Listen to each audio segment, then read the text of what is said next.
Some people here, but I don't think most people know that there was actually some Microsoft software in that Apple II computer. Do you want to talk about what happened there, or how that occurred? Yeah, there'd been the Altair and a few other companies, actually about 24, that had done various machines. But the 77 group included the PET, TRS-80, Commodore, and Commodore PET, TRS-80, and the Apple II. The original Apple II BASIC, the integer BASIC, we had nothing to do with. But then there was a floating point one where, and I mostly worked with Woz on that.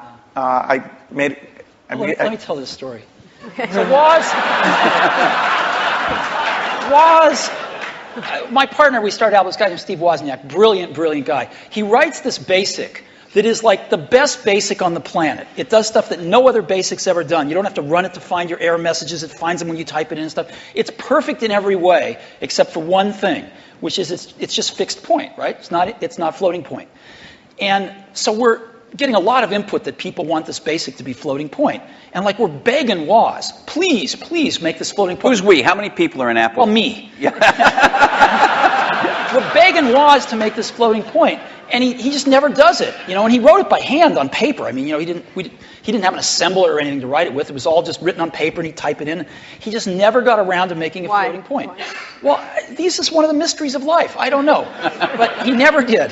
And so, Microsoft had this very popular, really good floating point BASIC that we ended up going to them and saying, help. And how much was the...